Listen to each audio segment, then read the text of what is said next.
आज बक्सर का इतिहास क्या है? बक्सर सनातन संस्कृति के लिए जाना जाता है। बक्सर का इतिहास हमेशा से जो है काशी और अयोध्या और वृंदावन से पुराना है। कि सनातनी कितने जगे हुए हैं और सनातनियों में कितना उत्साह है, और बक्सर जो है सनातन संस्कृति की धरती है और लोगों में क्या उत्साह है। कि बक्सर के पास एक भी कोई बाहर के लोग आएंगे तो अब क्या दिखाइएगा कि महर्षि विश्वामित्र जी का आश्रम कहाँ है, कहाँ तपस्या करते थे, कहाँ बैठते थे। आज जाइए, बनारस जाइए, काशी जाइए, अयोध्या जाइए, उत्तराखंड चले जाइए, जो कि सबसे पहाड़ी, जो हजारों फुट नीचे पहाड़ी में लोग रोज दर्शन करने रिक्श लेके जाते हैं, वो सनातन की शक्ति है। आज ये शर्म की बात है यदि हमारा बक्सर वासी इस तरह का सवाल पूछते हैं कि बक्सर का जो है सनातन जगह हुआ है। यदि बक्सर का सनातन जगह होता तो आज विकसित बक्सर होता अयोध्या की तरह। बक्सर को धार्मिक राजधानी के रूप में विकसित करने के लिए एक कवायद जो है वो पिछले कुछ सालों से चल रही है, और इन सब के केंद्र में एक चेहरा है, वो है राजकुमार चौबे का, जो कि लगातार अलग अलग मंचों से बक्सर के विकास की बात कर रहे हैं, बक्सर को धार्मिक राजधानी के रूप में विकसित करने और पर्यटन स्थल के रूप में एक अलग दर्जा देने की बात कर रहे हैं। क्योंकि अयोध्या काशी का जिक्र तो हर मंच से होता है, लेकिन बिहार के बक्सर का जिक्र इन दिनों काफी तेज है, क्योंकि एक कार्यक्रम की आयोजन भी की गई है इसको लेकर, और लगातार उस कार्यक्रम के बैनर तले ये जिक्र किया जा रहा है कि आखिर बक्सर को वो दर्जा कब दिया जाएगा। इन सब के बीच एक बड़ी खबर है जो आप तक पहुंचानी बहुत जरूरी है। बक्सर में विश्वामित्र सेना की ओर से आयोजित सनातन जोड़ो यात्रा के तीसरे दिन माहौल पूरी तरीके से उत्साहपूर्ण हो गया।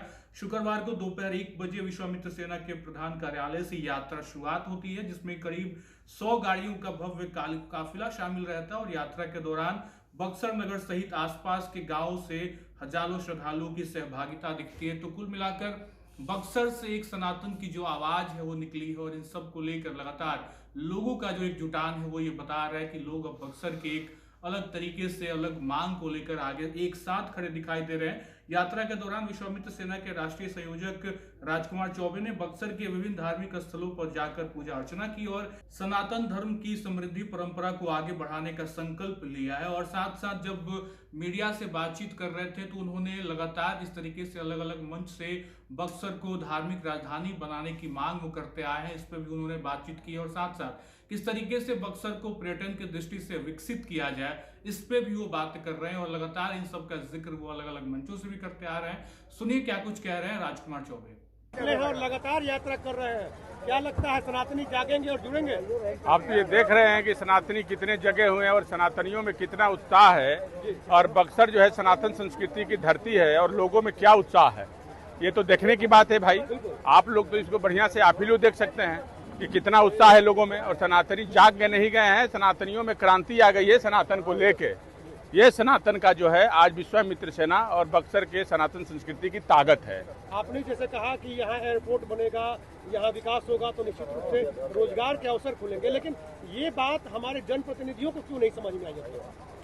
अब इसमें तो हम अब क्या बताएं, ऐसे जनप्रतिनिधि जो बक्सर को हमेशा जो है विकसित करने का काम किए, कभी विकास के नाम पे उन लोगों की बोलती बंद हो जाती है, बक्सर की सनातन संस्कृति की बात करने पे उनकी बोलती बंद हो जाती है, बक्सर इतना उपेक्षित क्यों रहा उस पर क्यों बोलती बंद हो जाती है, उन लोगों को लूट खसोट कमीशन की बात करिए तो उन लोगों को समझ में आएगा।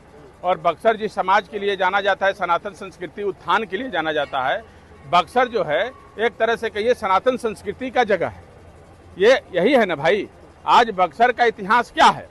बक्सर सनातन संस्कृति के लिए जाना जाता है। बक्सर का इतिहास हमेशा से जो है काशी और अयोध्या और वृंदावन से पुराना है। यहाँ महर्षि विश्वामित्र जी की तपोभूमि रही है, और ये जबकि कहा जाता है कि 2.5 लाख साल वर्ष आयु थी महर्षि विश्वामित्र जी का। जो गायत्री मंत्र, जो ब्रह्म ऋषि थे जिन्होंने गायत्री मंत्र का निर्माण इसी बक्सर में किया था, वेद का भी निर्माण यही हुआ था, रक्षाबंधन का भी निर्माण यही हुआ था, यहीं से नींव रखी गई थी, और वामन अवतार के समय से रक्षाबंधन चल रहा है, ये आप लोगों को मालूम होना चाहिए। पंचकोशी यही लगता है, हिंदुस्तान में 4 जगह पंचकोशी एक बक्सर की स्थिति है, बक्सर में भी लगता है। लेकिन आज एक बात समझिए कि बक्सर में जो पंचकोशी है, आज हम यात्रा किए, बक्सर में पैदल चलने का जगह नहीं है, लोग नहीं चल पाते हैं। बताइए, बक्सर का ये सनातन संस्कृति का सबसे जहाँ भगवान प्रभु श्री राम ने पंचकोशी यात्रा किया, इसीलिए यह पंचकोशी यात्रा नाम पड़ा। अब इस बात को समझिए, त्रेता युग का इतिहास है, लेकिन बक्सर कहाँ है? बक्सर के पास एक भी कोई बाहर के लोग आएंगे तो अब क्या दिखाइएगा कि महर्षि विश्वामित्र जी का आश्रम कहाँ है, कहाँ तपस्या करते थे, कहाँ बैठते थे, भगवान राम कहाँ शिक्षा लेते थे, कहाँ तड़का वध हुआ था, तड़का नाला कहाँ है, आज तड़का नाला की स्थिति क्या है, आपके पास क्या है।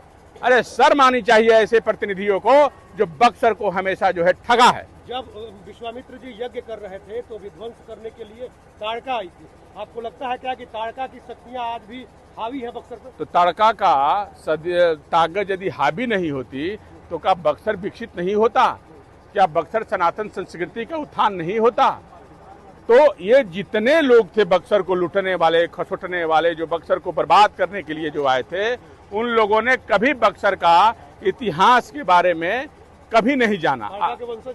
हाँ, ताड़का के वंशज कहिए, आप जो कहिए, तड़का के वंशज कहिए, मारी सुबाई के भाई कहिए, जो भी कहिए, तो लोग वही थे भाई। हमको हमारा बक्सर के लिए इतना बक्सर गरिमा हमारा बक्सर का रहा है, उसका इतिहास आज क्या है। अब हम बक्सर वासी क्या दिखाएंगे बक्सर के बारे में, और बक्सर विकसित होगा कैसे भाई, कैसे बक्सर विकसित होगा, हमको कोई बता दे। बक्सर सनातन संस्कृति के वजह से विकसित होगा, बक्सर सनातन संस्कृति के लिए जाना जाता है। सबसे बड़ा जो है रोजगार का साधन केवल पर्यटन है। आज के डेट में रोजगार वहीं से पैदा होता है। आज जाइए, बनारस जाइए, काशी जाइए, अयोध्या जाइए, उत्तराखंड चले जाइए, जो कि सबसे पहाड़ी, जो हजारों फुट नीचे पहाड़ी में लोग रोज दर्शन करने रिक्श लेके जाते हैं, वो सनातन की शक्ति है। आज उत्तराखंड में भी आज उसी पे सरकार चल रही है। कुंभ मेला आप लोगों ने देखा ना, कितना 3 लाख करोड़ का रेवेन्यू हुआ उत्तर प्रदेश सरकार को। लेकिन हमारा मिनी काशी जो बक्सर कहा जाता है, आज उसका इतिहास क्या है। आज हम अपने राम को कहां दिखाएंगे, हमारे राम का कर्म भूमि कहां रहा है, युवा काल का राम। विश्वामित्र जी का तपोभूमि कहां रहा, कहां तपस्या करते थे, माता अहिल्या का उद्धार हुआ है, वो कहां है आज। आज एक छोटे से मंदिर में रह गया। ये बक्सर का इतिहास है। आप इतने पवित्र उद्देश्य से यात्रा कर रहे हैं, लेकिन फिर भी कांग्रेस के प्रदेश महासचिव जो है उन्होंने कहा कि सनातन तो पहले से जगा हुआ है, सदियों से जगा हुआ है, तो जगाने की क्या जरूरत है? भाई देखिए, हम पॉलिटिकल कोई बयान अभी नहीं देना चाहते हैं, कैसे कि पॉलिटिक्स करना नहीं चाहते हैं। और पॉलिटिकल बयान क्या देना है, यदि सनातन संस्कृति जगता तो ये शर्म की बात है जो इस तरह का क्वेश्चन पूछता है। हाँ, ये शर्म की बात है यदि हमारा बक्सर वासी इस तरह का सवाल पूछते हैं कि बक्सर का जो है सनातन जगा हुआ है। यदि बक्सर का सनातन जगा होता तो आज विकसित बक्सर होता, अयोध्या की तरह और काशी की तरह और वृंदावन की तरह। आज हमारे और आपके बच्चे मजबूर होकर पढ़ने के लिए बनारस और कहीं जगह एडमिशन नहीं करवाना होता, और हॉस्पिटल के लिए पटना और काशी नहीं जाना पड़ता, आपका बक्सर में सारी सुविधा मिलता। हम बताइए कहाँ सनातन जगह है। आज लगता है कि ताड़का और सुबाहु के वंशजों का अंत करने का समय आ गया है। अब तो अंत शुरू हो गया है।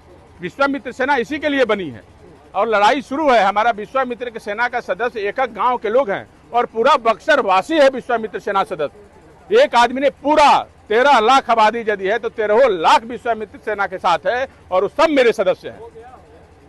तो आपने विश्वामित्र सेना के राष्ट्रीय संयोजक राजकुमार चौबे को सुना, जिस तरीके से वो लगातार बक्सर को लेकर अलग अलग मांग भी करते आए हैं। उन्होंने पीएम मोदी को पत्र भी लिखा था और बक्सर के केंद्र में उनकी हमेशा से बातचीत रहती है, क्योंकि मैंने पहले भी कहा अयोध्या काशी का जिक्र हर पटल से होता है, लेकिन बिहार के बक्सर को वो दर्जा अब तक नहीं मिला और आजादी के इतने साल हो गए, लेकिन बक्सर अपनी मांग, बक्सर अपने उस दृष्टि को, बक्सर अपने उस पर्यटन के लिए तरस रहा है जो उसको मिलना चाहिए था, और इसको लेकर लगातार विश्वामित्र सेना आवाज उठाती दिखते। और इन सब के बीच ये कार्यक्रम जहां पे हजारों की संख्या में लोग उमड़े थे, करीब 100 से अधिक गाड़ियों का भव्य काफिला दिखा और सनातन जोड़ो यात्रा के तहत अलग अलग जगह पहुंचकर विश्वामित्र सेना के राष्ट्रीय संयोजक राजकुमार चौबे अपनी बातें रखते हैं और सनातन की बात करते हैं, बक्सर की बात करते हैं। फिलहाल इस वीडियो में इतना ही। आप बंद रहे लाइव सिटीज के साथ। बहुत बहुत शुक्रिया।